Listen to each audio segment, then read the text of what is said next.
सर्व कल्याणकारी पवित्र जीवों का परमात्मा के असीम आनंदित जगत में सप्रेम सहृदय स्वागत कर रहा हूँ, वंदन कर रहा हूँ। कृपया ओम हिमांशु श्री का हार्दिक वंदन, नमस्कार, प्रणाम स्वीकार करें।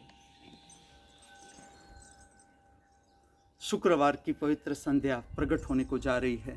मैं आपको ले चलता हूँ नृत्य सुदर्शनम प्रक्रिया की ओर, जिसमें आज मैं प्रकट करने जा रहा हूँ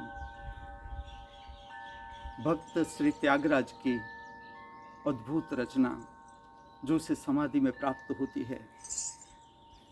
पंचमुखी शिव का दर्शन प्राप्त होता है उसे, और ये रचना प्रकट होती है। रचना इस तरह से है। नाद तनु मणि शंकरं, नाद तनु मणि सं। इसका राग भी चित्तरंजनी, और इस राग में भक्त त्यागराज की अनेक सुंदर प्रार्थनाएं प्रकट हुई इसके द्वारा। लेकिन ये जो रचना है वो इस राग में एक ही रचना है, चित्तरंजनी राग है इसका, जिसमें वो दर्शन करते हैं शिव का पंचमुखी स्वरूप। रचना का प्रारंभ इस तरह से होता है नृत्य में। जो शिव के डमरू के बोल है, ता धीम तुम नम, ये डमरू के बोल है। और शिव जो है वो, अगर हम नृत्य में देखें तो जो रिदम के देव है वो है शिव। और जो भी रिदम आज प्रकट है शास्त्रीय नृत्य में, भारत के सर्व शास्त्रीय नृत्यों का जो प्रागट्य है रिदम का, वो प्रकट होता है बेसिक साउंड, जिसे हमें कहें ता धीम तुम नम, डमरू का बोल। ये पूरी प्रार्थना का प्रागट्य वहाँ से होता है। इसका प्रारंभ इस तरह से है। भगवान शंकर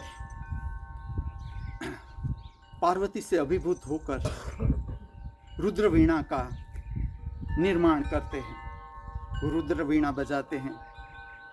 पार्वती ये सुनकर अभिभूत हो जाती है, और इतनी अभिभूत हो जाती है, इस तरह से त्यागराज देखते हैं जैसे वो तारों के घुंघरू बनाती है शिव के लिए, और तारों के घुंघरू उसके पैर में पहनाती है। यहाँ से नृत्य रचना प्रारंभ होती है।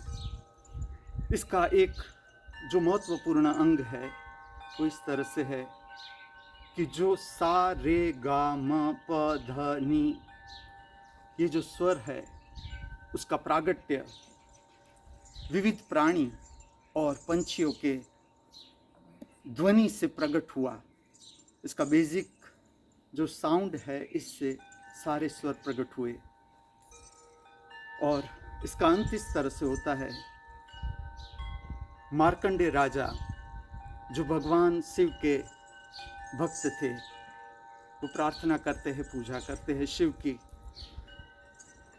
जब उसका अंत काल आता है, अर्थात काल प्रकट होता है, तब मार्कंडे राजा शिव का स्मरण करते हैं और शिव आके काल को जीत लेते हैं, अर्थात मृत्यु पर भगवान शंकर का विजय दर्शाते हैं। और अंत में त्यागराज कहते हैं, जिस तरह से आपने मार्कंडेय राजा को रक्षा की, उसकी इस तरह से हम सब की रक्षा करें।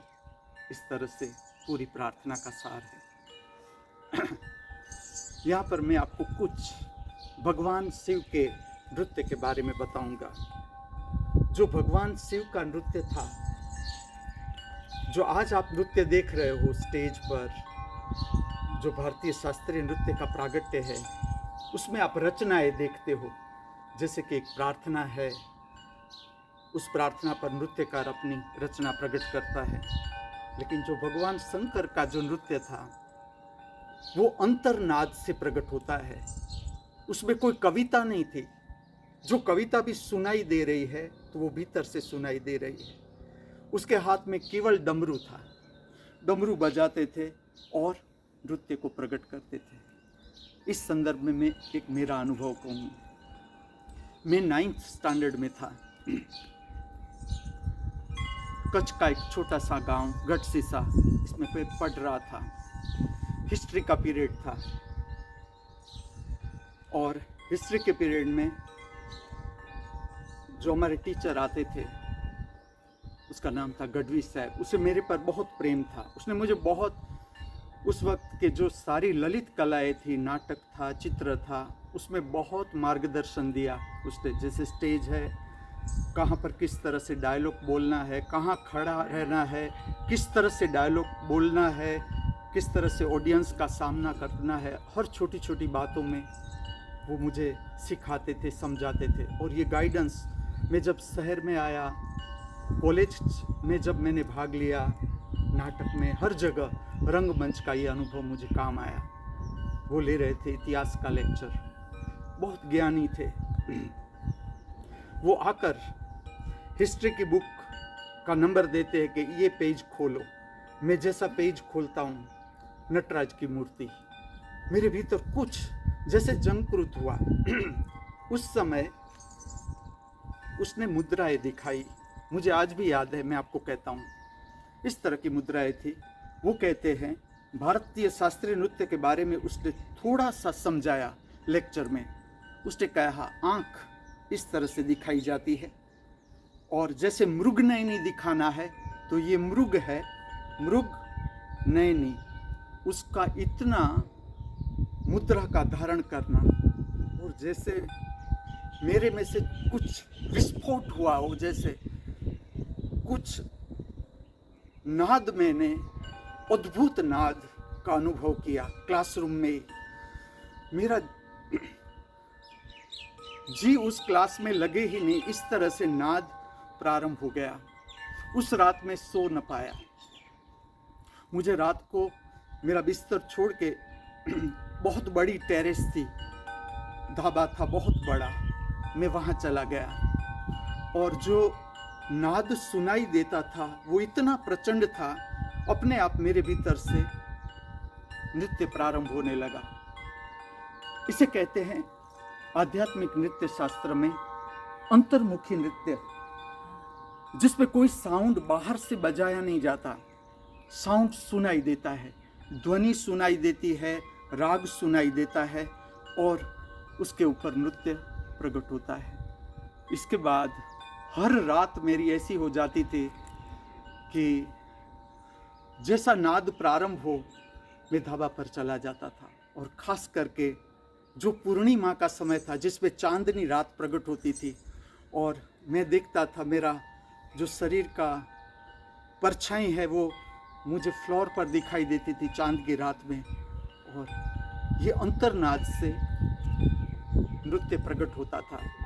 और जब तक मैंने 10th समाप्त किया, इसका मैंने अद्भुत रस लिया, जिसे कहते हैं अंतर्नाद का नृत्य।